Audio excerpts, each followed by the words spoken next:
Tell you what, this season MLS playoffs is definitely off to a great start because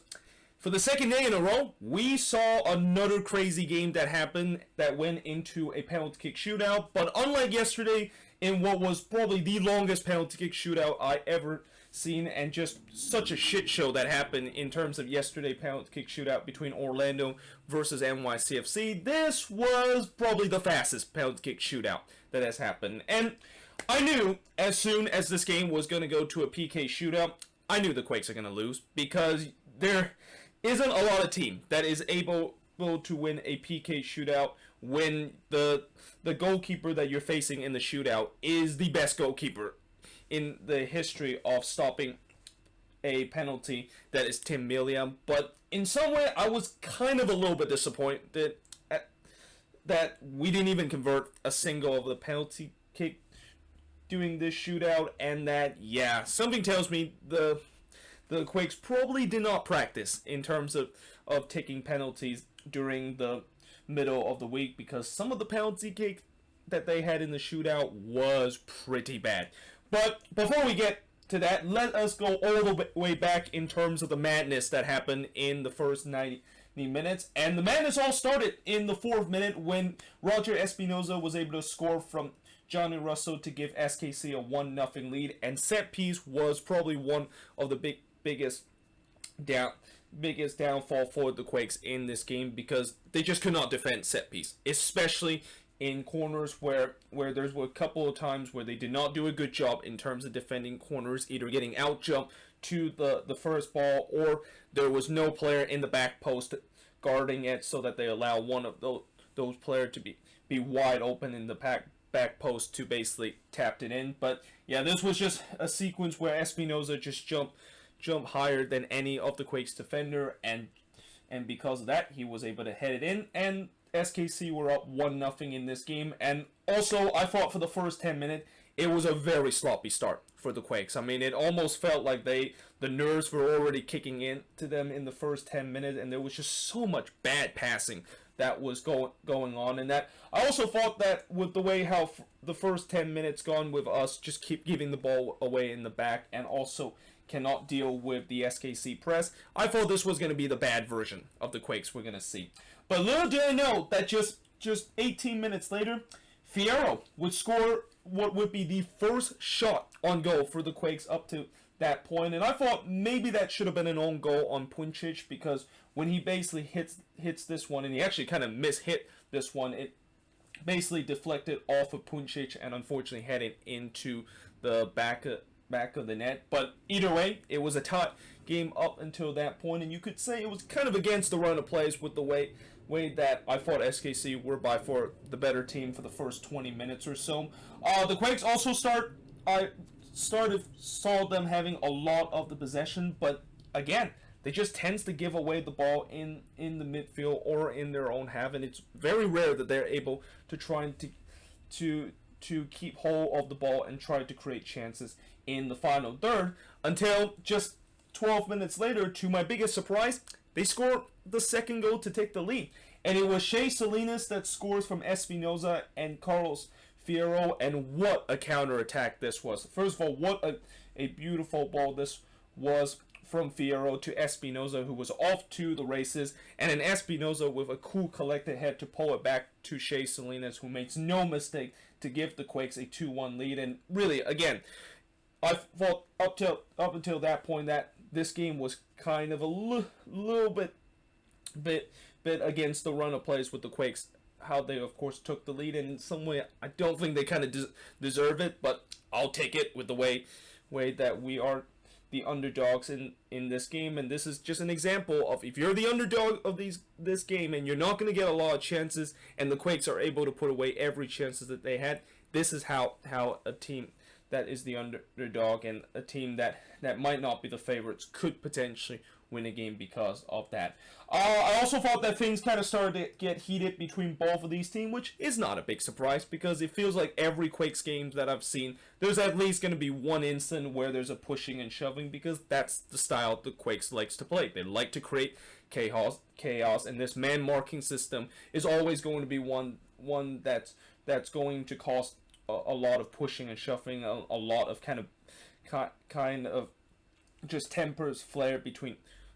players of both of these teams. But as we head to halftime, 2-1 in favor of the Quakes, I thought heading into the second half, we were maybe a little bit fortunate, the fact that we were up 2-1, considering the fact that I thought SKC for the majority of the first half was decent. But now the question is, can we clean up those mistakes in terms of not giving the ball away in the defensive end, and also defend do a much better job in terms of defending set piece? Well, the answer to that second question is a resounding no, because literally 2 minutes into the second half, Ilie Sanchez would score from Busio, and would you guessed it, it came from a corner where we had nobody guarding in the back post. We let Busio wide open there, who basically just tapped it into the back of the net. Just like that, it was a tie game between SKC and the Quakes, and it almost was 3-2 in favor of SKC after Mark Sinkowski made a good save to deny Roger Espinoza, and he kind of redeemed himself a little bit because he did give the ball away in a bad position to Roger Espinoza, but he made up for it by making a decent save. And then on the other end, Melia was able to deny the other Espinoza, Christian Espinoza this time, from a long-range effort. And as the game kind of continued, I kind of started seeing that SKC was really struggling in terms of trying to build out at the back, and that most of their chances I think SKC had in this game, or at least up to that point, was really either because of mistakes from the Quakes, or the fact that they've been able to hit the Quakes on the counterattack. But other than that, whenever they were the one to have all the possession, they just have a tough time in terms of trying to build out of the back, which kind of also makes me surprised of why did the Quakes not think about dropping their lines a little bit. And I know that's something that the Quakes don't usually do. They don't usually want to be a team that just sit back and trying to hold on to a lead, but you know that SKC is having tough time to try to break you down. Maybe that should have been the tactics that Almeida should have gone, instead of just keep pushing to potentially maybe get that third goal and putting a very high line, but instead just kind of loosen up things a little bit and just kind of drop a little bit deeper, so that you don't just get yourself exposed in terms of the counterattack that SKC had a relatively good success in terms of in this game. Now, in the 71st minute, there was a big chance from the free kick about 22 yards out that Johnny Russell took, but unfortunately he missed that one high. That was one of the rare time that I feel like Russell just completely blast that one into the stands, and probably not one of his best penalty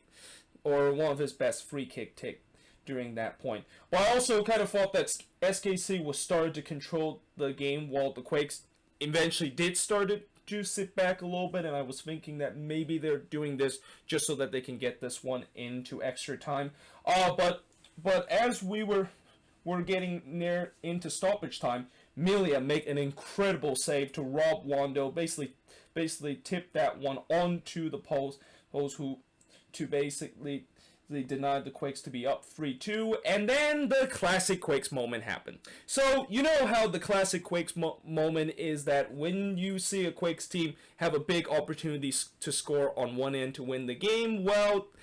yeah, they're probably going to concede literally very, very quickly on the other end, and it's going to break your heart again. And it looked like it happened in this game, because in the first minute of stoppage time, just a minute and a half after Wando could have given the Quakes a 3-2 lead, SKC made it 3-2, with Busio scoring from Kyrie Shelton and Jerso to make it 3-2 in favor of SKC. And I thought at that point the game was done. Like, I thought there was no way back for the Quakes. That was really the dagger up into that point, and that this is just going to be another year of frustration for the Quakes, where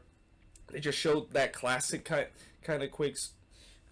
kind of thing in the playoffs, where they just let the fans down when it really matters, and have a gut punch situation like that. But then, as we were getting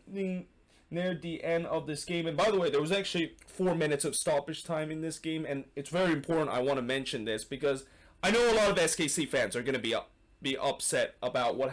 happened right near the end of regular time, where how in the world there was supposed to be 7 minutes that was played in stoppage time when there was 4 that was added on. And there was a time where I was even kind of joking by saying that, well, it looks like the referee really want this to go to extra time and really want this to make it even more dramatic. Because in the 7 minute of stoppage time, Wando scores from Espinoza and reels to tie the game up at 3 apiece. And while I was definitely going absolutely nuts in terms of celebration, in my other thoughts, I thought SKC fans are going to be pissed off about this. But that being said, there is the old saying, you know, just because the fact that there's 4 minutes of stoppage time, there's a reason why people always say it's a minimum of 4 minutes of stoppage time, because the referee can always add things up. And especially when SKC did get that lead in the first minute of stoppage time, they took like about an hour and a half before the game was kicked off again, and by the time the game was about to kick off, it was already in the 3rd minute of stoppage time. So it kind of makes sense why the referee decided to add a little bit more, because when you took that many time to celebrate, that obviously is going to be tacked on into stoppage time. And then of course there's also the old cliche, you always want to play until the final whistle. I mean, just as even though you think that the final whistle should be blown, you always need to have a mind set to play to the final whistle. And unfortunately, these SKC players did not get that memo, and in some way this is kind of something similar to what we saw earlier this season in that game against the Chicago Fire, where all these SKC players thought that the game was over and they didn't play to the final whistle, and then they gave up a late goal literally at the last kick of the game, and this was once again the instant. Now the good news is that this instant did send this game into extra time, and you know, I thought heading into extra time the Quakes definitely had all the momentum, but then I also was really hoping this does not go to a penalty kick shootout, knowing the fact that if we do go to a penalty kick shootout, not only the fact that the Quakes does not have a good record in terms of PK shootout, but as I said, we are facing against probably the best PK stopper in the whole league. And it turns out later when I saw a stats line where Tim Melia actually saved about 48% of the penalty kick that he has been faced. That was actually the best in MLS history. So we were basically facing the best penalty kick stopper in league history if we're going to go to a shootout. In the first half of extra time, Mark Sinkowski was able to tip Russell free kick over, and I thought that was relatively comfortable of him basically tipping that one over. But you never know. You know, Mark Sinkowski, I know he's been decent for us for the past couple of games, but there's definitely times where he has made some kind of boneheaded mistake and kind of had that Vega style kind of ways of making bad mistake, and especially how big up to that point where if you just made one simple mistake and in kind of like the heat of the game, this could have been a game that the other team would have easily won. But I thought he did a good job in terms of tipping that one over. Before on the other end, Espinoza had a chance to basically give the Quakes the lead, and he actually made a good run on the right side, but unfortunately just could not quite curl that one into the left side of the post. So we head into the second half of extra time, and despite the fact that there were times where I saw players definitely were playing with a bit of a dead leg, and there was definitely fatigue that was going on with both teams that was really just going at each other throughout the full 105 minutes. Both teams look like they want to win this game and don't want to go to a shootout. And I thought in the 110th minute, the Quakes really got away with a mistake because there was a miscommunication between Youngworth and JT, mostly on Youngworth's part, where I have no idea why in the world did he decide not to clear the ball away and just kind of let the ball just trickle into the box. And because of that, Hurtado was able to pick his pocket, but unfortunately he wasn't able to capitalize that mistake and puts that shot way wide of the goal, and that it actually ended up to be a throw-in of how bad that shot was. Then just 2 minutes later, Melia would make another big save, this time robbing K. Kyle, who actually went through on goal in this instant. But as we get closer and closer to this game pretty much being a game that's going to go the distance and that we're going to go to a shootout, that's when I realized that, yeah, let's just hope that we can actually pray on the gods, and maybe somehow in some way we're going to able to beat the best penalty kick stopper in league history, and unfortunately that did not happen, because in the shootout it was Tim Melia, the one that stole the show with saving all 3 of his penalty kick shot to win the shootout, while SKC also converted all 3 of the penalty. And I thought all 3 of the penalty kick shot that Melia saved, it wasn't really difficult save. I mean, those penalty kick was definitely not good whatsoever, and I also even typed on my Twitter page saying that I feel like the boys probably did not practice penalties on Wednesday, because most of those penalty kick was really just poor penalty, kind of almost right down the middle, easily read by Melia. And that, I think, despite the fact that I know at the end of the day a lot of Quakes fans are going to look at this as a positive, and that they fought to the very end, and it's just unfortunate that they got undone in terms of a cruel way of a penalty kick shootout. When you basically lose a shootout by a score of 3-0, and none of those penalty was actually good, that kind of does put off a little bit of the luster, the fact that this was actually a good effort that the Quakes play, and that there's got to be some disappointment, the fact that the shootout turns out to be very anti-climatic, and that it almost kind of confirmed that SKC was going to win the shootout,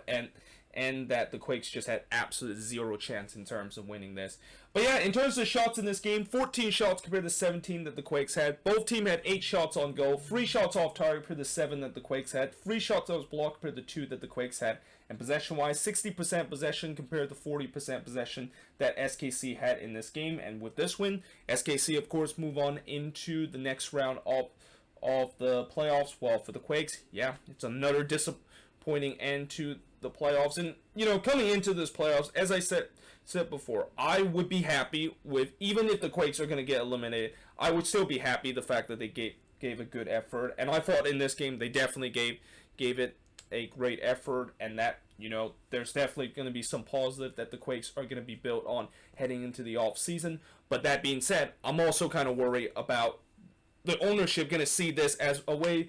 thinking that things are going to improve, and that they really kind of gone toe-to-toe with SKC, and that means we're going to make absolutely no changes in the offseason and not even going to spend any money whatsoever. Like, that's my biggest fear in terms of this offseason, where once again there's going to be no improvement whatsoever, and that the Quakes are just going to stuck in this wheel of mediocrity as they have been for the past couple of years. But hopefully that will not be the case. Hopefully for once that the ownership are willing to spend and improve this team, because yeah, there's no doubt that I think this team, there's definitely a lot of improvement, and I think the first improvement they need to do is the defense, because it's been this game, you know, giving up 3 goals against a team that don't even have their best striker is definitely not one that you would feel you would want to say it was a great defensive performance. And maybe they also might look in terms of the attack, and maybe, I mean, I'm not saying we maybe need to add some more attacking pieces, because I feel like some of the attacking pieces are starting to fall into places where I feel like guys like Fierro and Espinoza have really kind of showed up in these last couple of games. But I also kind of feel like we need to maybe add another winger, and most importantly probably need another striker, knowing the fact that, you know, we don't know whether or not if Wando is going to be playing next year or not, and that this could potentially be his last game. So there's got to be a thinking about a potential replacement in that number 9 position to heading into the off season. But yeah, there you have it. That is pretty much it for this review. Let me know in the comments below, what do you think of this crazy game between SKC versus the San Jose Earthquakes. But until then, hope you guys enjoyed this video, and I will see you guys next time.